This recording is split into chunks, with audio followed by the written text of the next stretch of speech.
First of all, let me thank the organizers for giving me this opportunity to speak on this particular topic.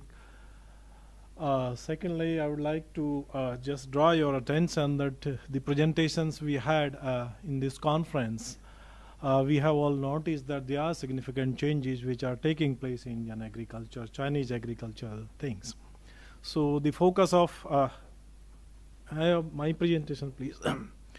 So focus of this presentation is what are the key changes in Indian agriculture which have implications for agriculture R&D, and whether the system is really prepared to respond to those challenges which the Indian agriculture is facing. And when we say the preparedness, so we just talk in terms of the capacity, whether we have the adequate investment. Then second, we do talk about the in terms of the portfolio, research portfolio, whether we are addressing in all the areas, all the commodities, all the regions. And third important thing is whether we have the right processes and regulation in place, which will basically facilitate the effectiveness of the agriculture R&D. Now to start with, look at the major changes which are taking place in Indian agriculture. We know it very well. It's basically smallholder agriculture. And then second, the trend is what we economists expect during the process of economic development, that's relative share of agriculture is decreases with the level of, economic development. But what we are getting here, that point has been directly or indirectly indicated in the different presentations, that now a significant proportion of farm income, basically rural household income, is coming from the non-farm sector. So the rural households, or even the farm households which are getting their income from agriculture, it's only 60%. And 40% is coming from the non-farm sector. So that is a very significant development, that farm is not able to provide an income level which is adequate to address the needs of the rural households. Second major change which is taking place in the rural labor market, it's not only the rising agriculture wages which is a concern, but what is more concern here, that there is some kind of casualization of labor force in the rural sector. It's basically they are not getting the regular employment, it's the casual kind of on daily basis they are getting. So that has again significant implications for the agriculture labor as well as labor working in the non-farm sector. And third very positive development which is there in Indian agriculture, there is a regional convergence in agriculture productivity. That is, the states which were lagging behind in terms of the growth and productivity, they are catching up, and there is we can expect the regional convergence. In fact, it has been observed that there is an increase in the this regional convergence, and that is reflected here. What we just look at the broad, you can say the macro growth picture of Indian agriculture. You see the recent one, 3 different phases we can clearly see. But the recent one, we have a growth rate, let's say close to 4%, we never achieved, during the Green Revolution era. So it means there is something significant which has taken place during this time, which has really contributed to growth of the Indian agriculture. It is in terms of the growth in the states where the productivity was low, as well as in terms of the composition or let's say agriculture output, that has also changed. Now, the Indian agriculture, it's not basically, even if it is a small holder agriculture, it's not a subsistence agriculture. If you just look at some minor millets kind of thing which are consumed locally, most of the produce is for market. Even for paddy and wheat, it's, I think the marketed surplus is more than 90% basically.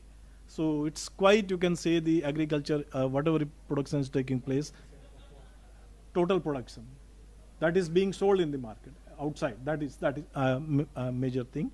And in terms of the further composition, if you look at it, it's basically horticulture and this so-called the high value sector, horticulture and livestock product, they contribute more than 50% of the total produce. So that value of output based on the value of course it has to be value, because milk cannot be compared with the, it has to be in value terms. So that is happening. That's a major structural change we have, and this is what we see. It's basically driven by the demand side of factors. That is, income growth is increasing, urbanization. Here we can just see growth in the demand for these commodities, basically vegetable, fruits, milk, meat, even edible oil. That is much higher, and cereal, it is in fact negative. That has been presented yesterday. So that is another major change, that agriculture sector is responding to the change in the demand pattern. But another positive thing is that the trade, openness of agriculture as well in Indian economies, that is also improving somewhere between 14, 15, Sweta, you said around 20%, something like, depending on the year. And in fact, the value of agriculture exports, if you take in the absolute term, it is higher than some of the so-called celebrated, or maybe equal to those celebrated export items of India. So therefore, that is another major positive development, that it is exports, they are rising. But another disturbing thing is the low capital formation. It's basically whatever is being produced, that is for the consumption, and not enough investment is taking. Somewhere it is 15% capital formation, agriculture 16, or maybe 18%, depending on its fluctuating. So that is not a very positive development. But other areas, there is significant improvement in agriculture, Indian agriculture. Now the story is also in growth of Indian agriculture and technology also well known. It has been several studies have documented that this technology has been a major source of growth in Indian agriculture. But what is seen recently, again empirically done by several researchers, that there is acceleration in the growth of total factor productivity. So that is maybe now we are close, or maybe in some commodities it's more than 2%. And the important crops where it is seen, it's basically maize, a lot of improvement there, then wheat and cotton also. Cotton story is well documented, but other crops also it's taking place.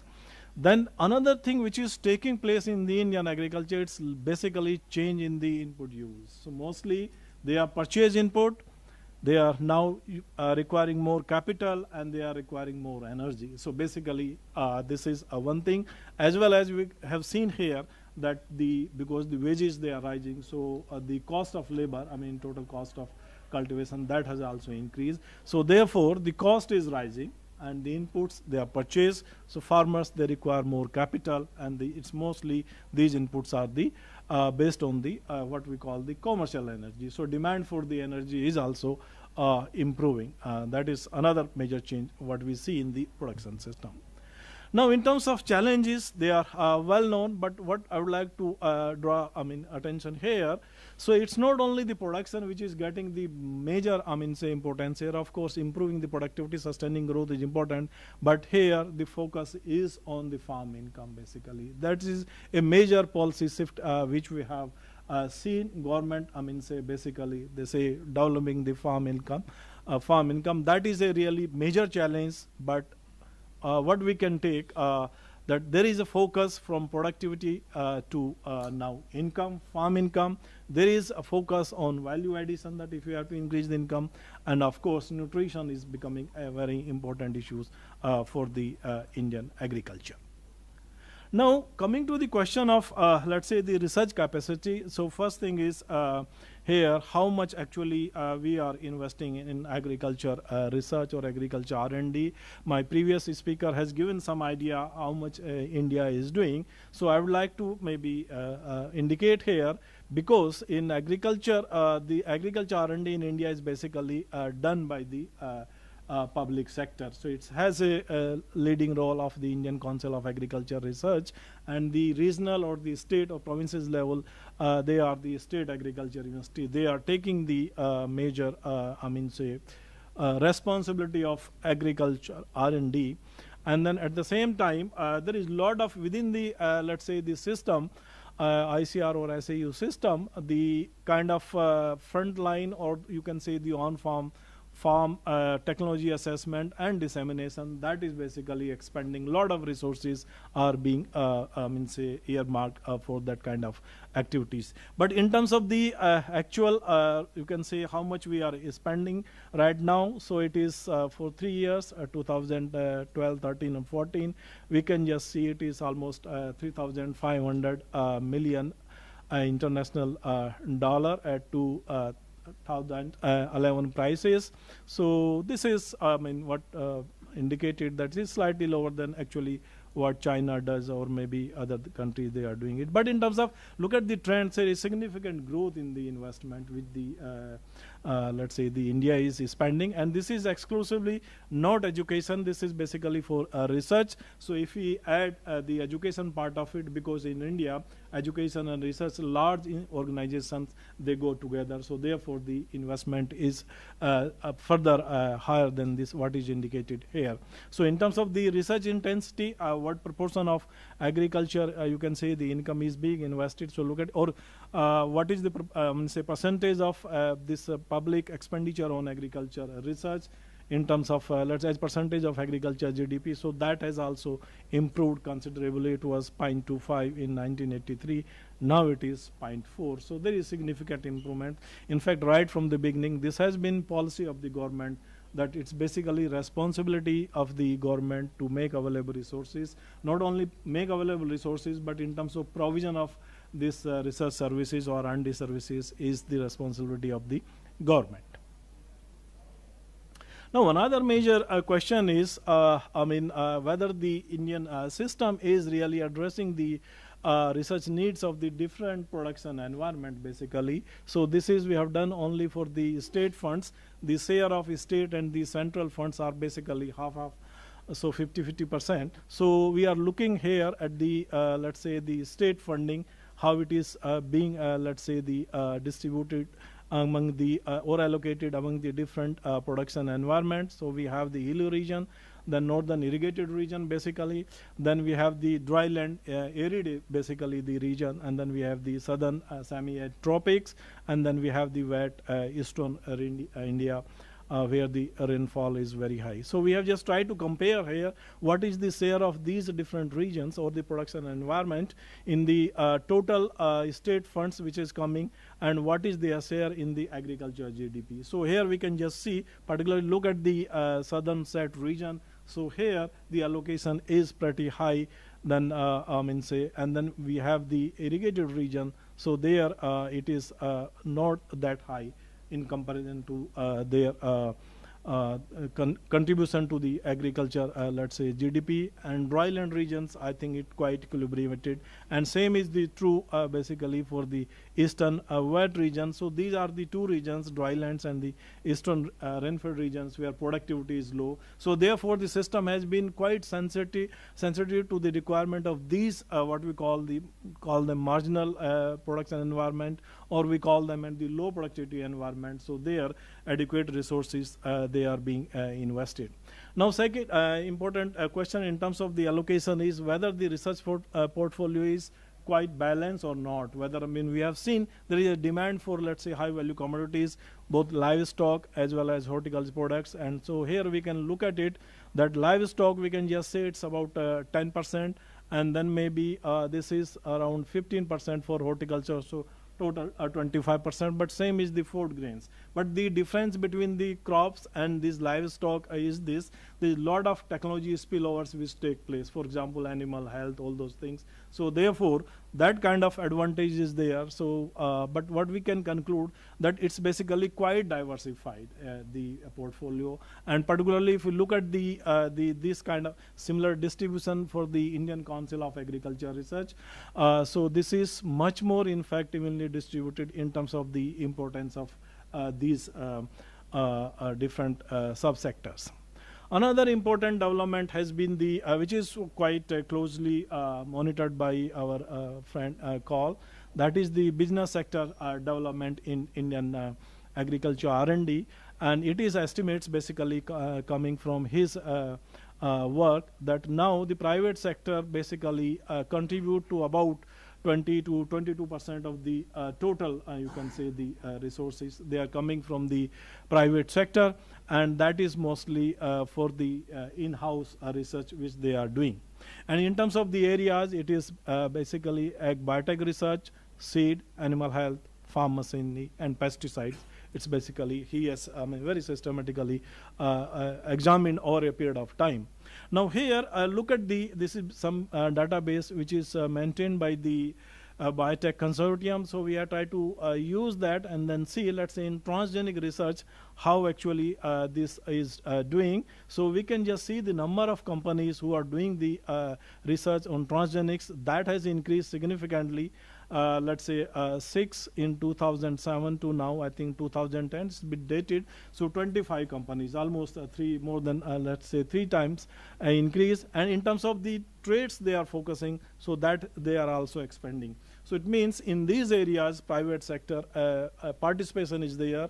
We can say it's growing very rapidly, but in terms of the overall contribution, in terms of the making available resources, it is limited. But in terms of the impact, this is much higher, what we can just see. Now this, why basically again the private sector or the business sector, it's both a public and let's say from the private sector, mostly coming from the private sector. So what are the major factors which are actually attracting this investment? Number of factors we can list here, but first I would say the most important is the incentive. Basically the market size is large, so they see a lot of business opportunities, and therefore the private investment is there. This is for the Indian companies as well as the multinational companies, and they have been there in India for quite long, maybe 30 years or maybe more than that. So significant presence of the multinational companies there in India. Now, other concern which we also discussed, look at it, if we have this kind of, and if you look at the participation of the private sector in terms of delivery of the, let's say, technology. For example, let's say, look at the seed sector or the pesticides, their presence or their, let's say, share is much higher. I don't have the slide on that, but it's much higher. So if we have that kind of participation of the private sector, genuinely, the questions will be whether how it is reflecting the prices of these inputs. Particularly, we have tried to monitor the seed prices here, and they are indicated as, just trend is seen in terms of seed to grain price ratio. So when we have the open pollinated varieties, farmers, they don't have to replace seed every year. So there, this increase in price or seed price is marginal. It's not that high. Maybe ratio is almost same. But when it comes to the hybrids, where seed replacement is to be done every year, so we can see particularly for the cotton, where large private sector participation is, there are significant improvement in the seed to grain price ratio. It means seed prices, they have risen faster, and where the competition is coming in terms of providing the material, that is for paddy or rice, we can see that is the blue bar. So they have not much increase in the seed to price ratio. Therefore, we can say okay, it's good. It has improved. Participation of the private sector has improved the delivery of material to the farmers, but at the same time, in some commodity or some crops, there has been increase in the prices, and this is for just few crops, but maybe we have to look at the larger, let's say, the portfolio or how these prices they are moving. Now, another major change which we have seen all the developing countries, both India and China, that is in terms of the reforms in the intellectual property rights. So what actually India, before this WTO, it followed the policy of open access to public material. So anybody could have access to the public material, let's say varieties, and then that paved the way for development of the private seed industry, because it was material they were already available there, and anybody could have access, multiply, and start the seed business. And that has basically provided basis and then further improved it. But we have to compliance with, we have the plant variety protection since 2005 in terms enforcement. Of course, we have researchers and farmers right there. And then we allow both product and process patents. Now here, you can just see, it's a very, you can say, the preliminary kind of assessment. So what difference these IPRs, they are making in terms of, let's say, the confidence of both public and private sector in this, let's say, regulatory mechanism. So here we look at the plant variety protection. to what are the trends in application from 2007 to 2014, and here we can just see clearly for cereals, then we can see vegetables and fiber. There is a lot of participation both from the public and private sectors. Of course, there are number of varieties, farmers variety or the extent varieties they have registered, but participation both from the public and private sector. It means they have confidence in this regulatory process, so they are coming forward for the protection. Now, in terms of the patents, we can look at it here. I mean, there is again participation from the public and private sector. There is participation from the resident as well as non-resident applications. But here we can just look at it, these numbers in red, 868, that is for the private companies from abroad.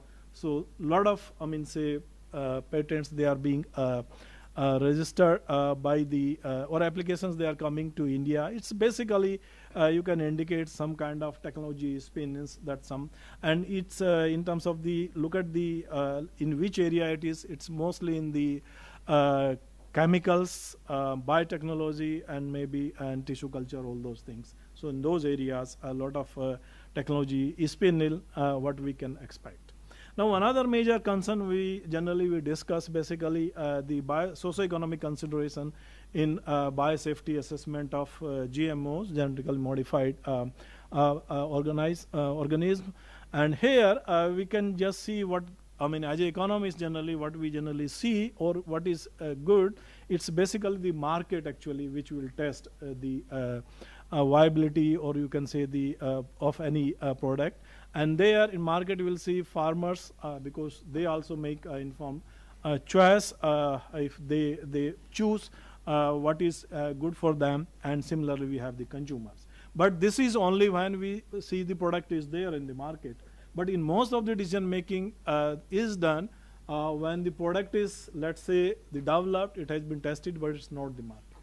So therefore, this kind of assessment, some kind of what is, let's say, reveal preference of the farmers, what is the, let's say, likely response of the consumers.